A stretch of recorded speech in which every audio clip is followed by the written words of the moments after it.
ഇവിടെ എല്ലാവരും ചോറ് കഴിക്കുന്ന ചോറിന് എന്തൊക്കെയല്ലേ നീ പറഞ്ഞെടുത്താ?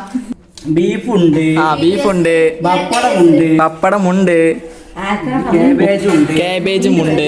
ഇന്ന് നമ്മൾ ഈ ഓട്ടോസിന്റെ ഡ്രൈവറാട്ടോ. ഇന്ന് കുടുംബക്കാരുടെ പേരെ കുറച്ച് വിസിറ്റ് ചെയ്യാണ്ടേ. അമ്മായിമാര് വന്നല്ലേ. ഇന്ന് കുറെ നേരം പോസ്റ്റ് ആവും. ഞാൻ മാത്രല്ല കേട്ടോ, കുഞ്ഞോനുണ്ട്. ഇത്ര തോന്നെ ആൾക്കാർക്ക് ആകെ ഒരൊറ്റ കവറുള്ളേ. കുറച്ച് തോനെ പേരെ കയറാണ്ട്. അതുകൊണ്ടാ അല്ല ബിസ്കുതരണ്ടായിട്ടല്ലോ കേട്ടോ. ഓരോ വർത്തനം തുടങ്ങിയിട്ട് 1.5 മണിക്കൂർ വെയിറ്റിംഗ് ചാർജർ ആവണേ. അതുകൊണ്ട് മാത്രം ഹാപ്പി. കുഞ്ഞവിടെ ബബിൾ ഷൂട്ടർ ചിത്രക്കണേ. വെള്ളം കുടിച്ച് നമ്മളിട്ട് ഇറങ്ങി. അറക്കം നോക്കണ്ട, കുഞ്ഞോൻ തന്ന ചലഞ്ചാണേ.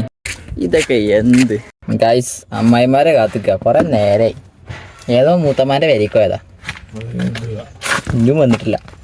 ഒരു സ്ഥലത്ത് ഇറങ്ങി പോകും. ഇനിയിപ്പോൾ 2ാം സ്ഥലത്തേക്ക് പോയതാ. ഡ്രൈവറല്ലേ, വെയിറ്റ് ചെയ്തേ പറ്റൂ. വണ്ടി തറവാട്ടിലെടുത്തിക്കാണ് നമ്മൾ വീട്ടിൽ പോവാ. ചോറ് എങ്ങനെ ഉണ്ടാനിയോ? നല്ല ടേസ്റ്റ് ഉണ്ട്. സാധനം എങ്ങനെയുണ്ട്? ചോറ് സൂപ്പർ. കുഞ്ഞാൻ എങ്ങനെയുണ്ട്? സൂപ്പർ. ചോറ് എങ്ങനെയുണ്ട്? ഉഷാറല്ലേ? പോരാ. സത്യാവസ്ഥ പറയണ ആകെ ഒരൊറ്റ ആളുള്ളൂ.